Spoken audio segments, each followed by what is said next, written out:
Hoy vamos a centrarnos en una figura quizá no tan conocida del pensamiento británico, David George Ritchie.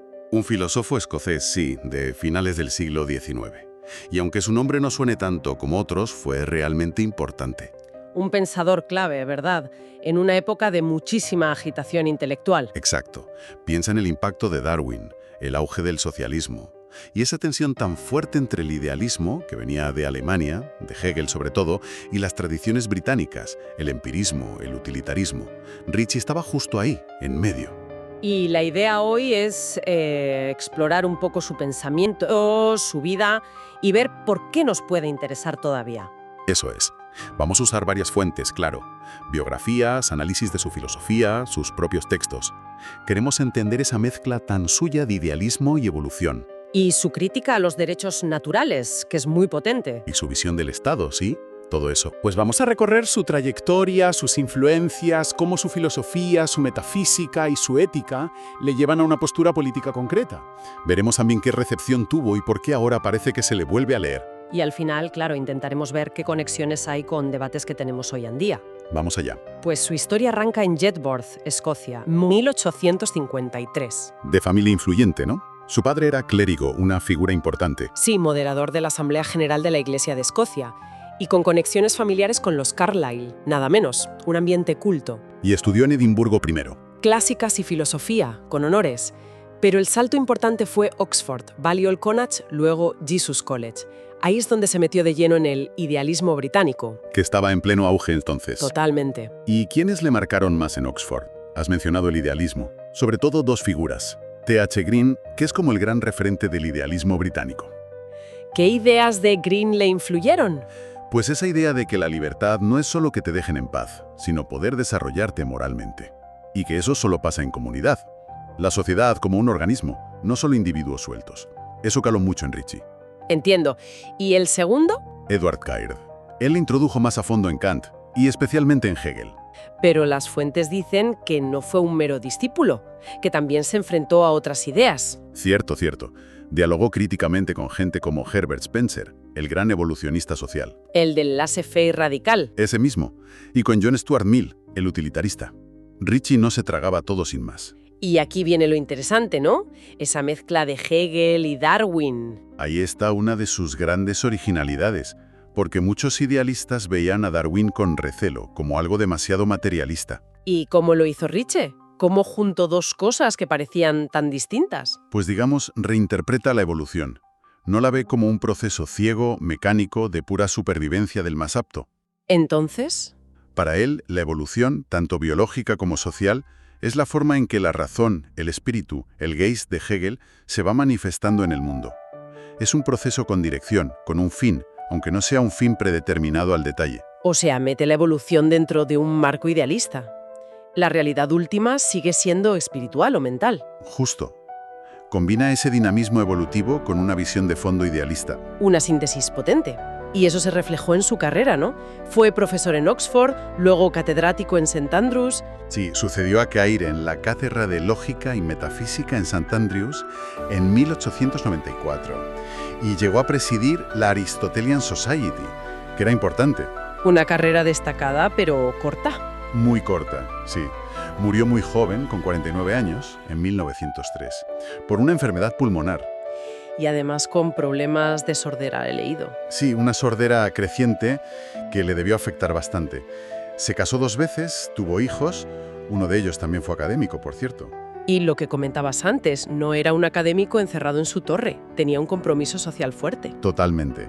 Era lo que llamaríamos un liberal avanzado, con simpatías socialistas. De hecho, fue de los primeros miembros de la Fabian Society. Ah, los fabianos. Aunque creo que luego se salió. Sí, tuvo sus diferencias, pero mantuvo ese interés.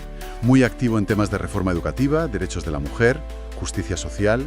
Su filosofía le llevaba a la práctica. Eso conecta directamente con el núcleo de su pensamiento, ¿no? Su metafísica ya la hemos esbozado, idealista, evolucionista, la sociedad como un todo orgánico. Exacto. Y eso tiene consecuencias éticas claras. ¿Cómo cuáles? Pues critica mucho lo que él llama el atomismo moral. Esa idea de que el individuo aislado es la unidad básica y única. el individuo como átomo, sin conexiones necesarias. Eso es. Frente a eso, defiende una ética comunitaria. El bien, el desarrollo moral, solo tienen sentido y solo son posibles dentro de una comunidad. Aquí se nota mucho la huella de Green. Y de ahí viene su concepto famoso de libertad positiva, supongo. Justamente, la libertad no es solo que no te pongan barreras, la libertad negativa del liberalismo más clásico. Que también es importante, claro. Sí, pero no es suficiente. La libertad positiva es la capacidad real, efectiva, de una persona para desarrollarse, para alcanzar sus fines valiosos, morales, intelectuales. Y esa capacidad depende de la sociedad. Claro.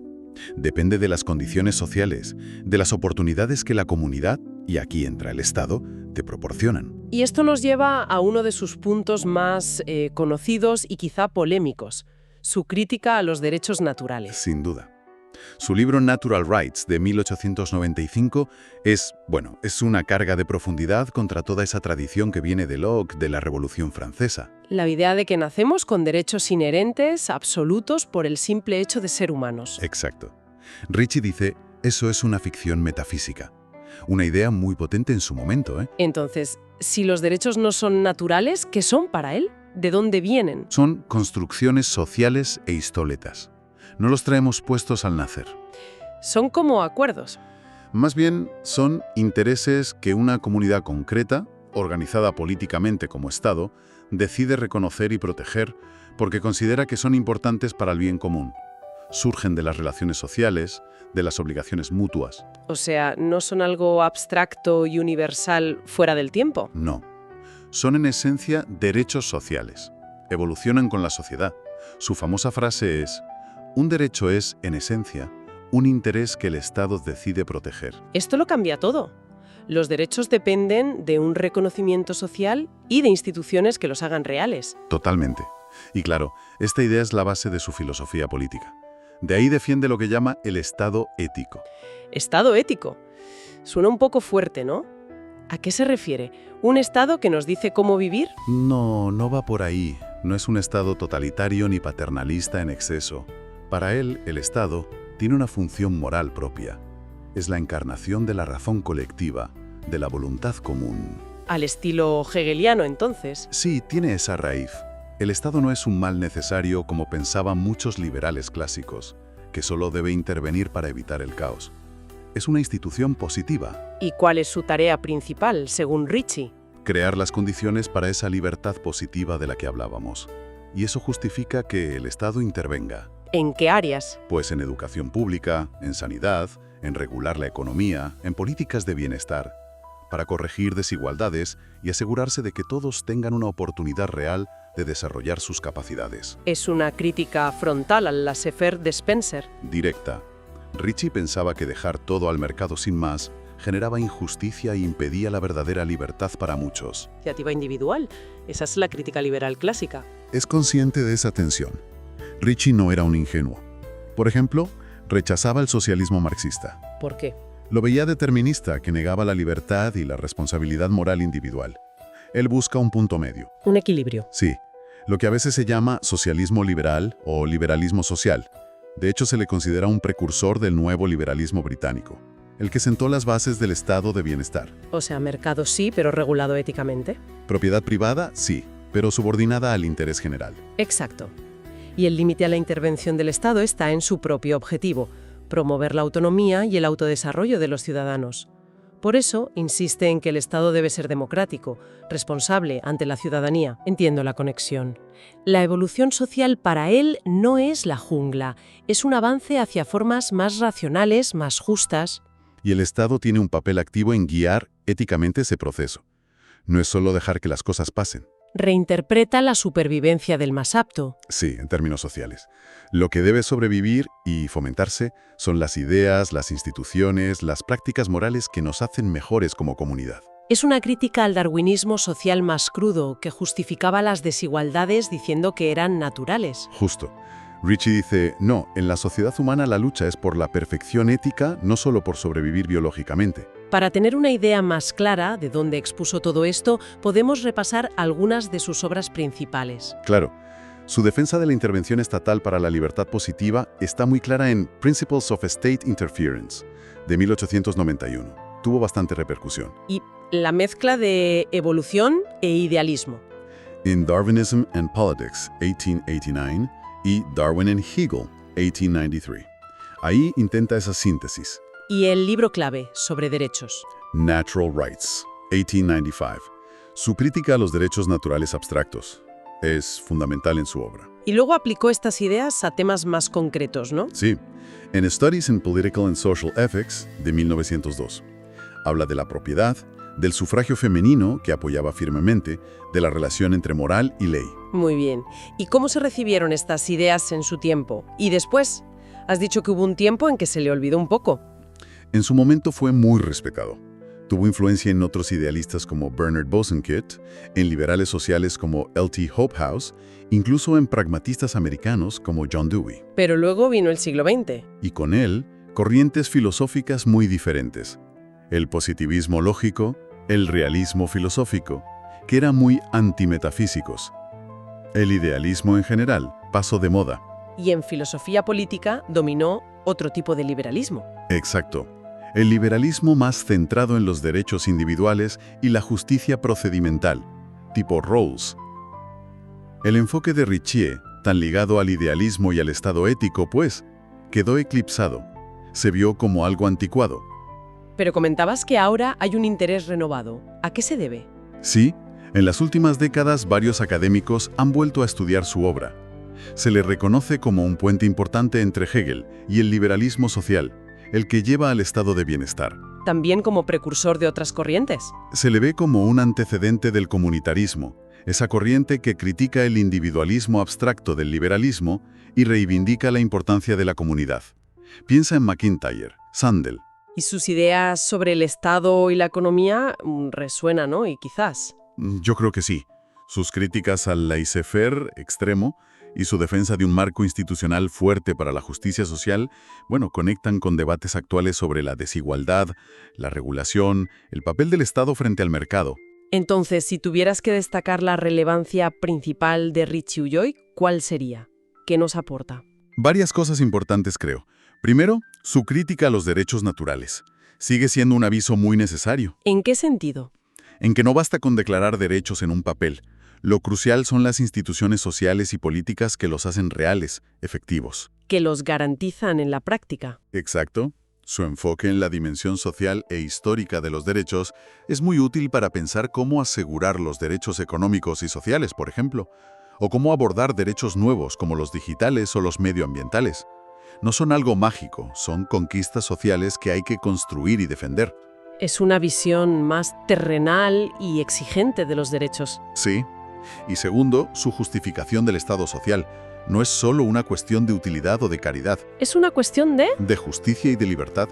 Ofrece una base filosófica, ética, para defender la inversión pública en educación, sanidad, bienestar. Son condiciones necesarias para que todos puedan ser realmente libres y desarrollar su potencial. Un argumento potente contra los que ven el estado de bienestar solo como un gasto o una traba. Desde luego. Y tercero, lo que decíamos de su crítica al individualismo extremo. Al atomismo social. Sí. Su énfasis en la comunidad, en la interdependencia, en que necesitamos instituciones para lograr fines comunes, es muy relevante hoy. ¿En qué debates actuales encajaría eso?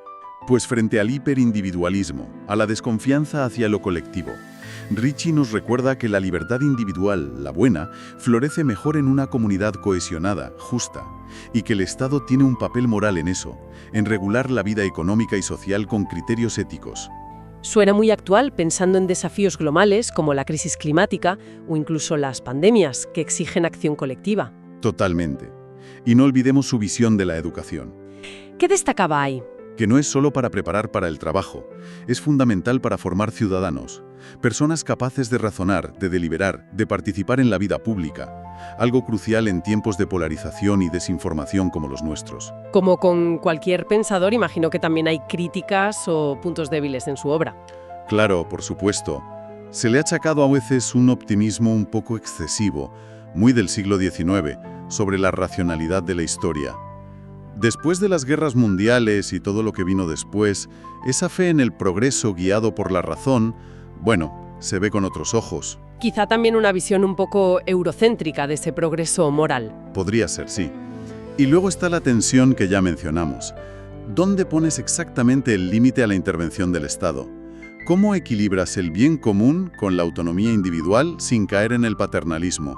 Es un punto delicado en su sistema. Y comentaste que no dejó una escuela clara, lo que facilitó que se le olvidara. Sí, no hubo Ritchianos como tales, lo que hizo que su influencia directa se diluyera con el tiempo. Bueno, pues para ir cerrando, ¿cómo podríamos resumir la figura de David George Ritchie? ¿Cuál es su esencia? Yo diría que fue un pensador muy coherente, muy íntegro, que se embarcó en una síntesis muy ambiciosa y muy original para su época. Unir Hegel, Darwin y la reforma social. Casi nada. Exacto. Unir idealismo, evolucionismo y un proyecto político de liberalismo social o socialismo liberal, si prefieres, con una fuerte base ética. Y los temas que trató siguen muy vivos, ¿no? La naturaleza real de los derechos, el papel del Estado, la relación individuo-comunidad, qué significa ser libre de verdad. Totalmente. Su gran esfuerzo fue intentar hacer compatible la vida moral de cada uno con los fines colectivos, y hacerlo a través de instituciones que fueran racionales y democráticas. Y nos dejas una última reflexión interesante. Si Ritchie veía la evolución social como una especie de lucha por la perfección ética, un camino, aunque fuera conflictivo, hacia formas más racionales y cooperativas, ¿Guiado por la ética, sí? ¿cómo interpretaría nuestro mundo actual? Con estas tensiones enormes entre globalización y nacionalismos, entre el individualismo que a veces fomenta lo digital y la necesidad urgente de actuar juntos ante problemas globales como el cambio climático. Esa es la gran pregunta, ¿verdad? ¿Vería todo esto como parte de esa misma lucha, de esa dialéctica histórica hacia algo mejor, aunque sea a través de conflictos y contradicciones? ¿Doloroso pero necesario? ¿O diría que su optimismo del 19 ya no se sostiene? ¿O por el contrario vería en estas tensiones la prueba de que su optimismo sobre el progreso moral, sobre nuestra capacidad para construir un orden social realmente ético y racional a escala global, tenía límites? Es algo sobre lo que reflexionar sin duda. Una buena pregunta para terminar que nos deja pensando en este filósofo escocés tan interesante.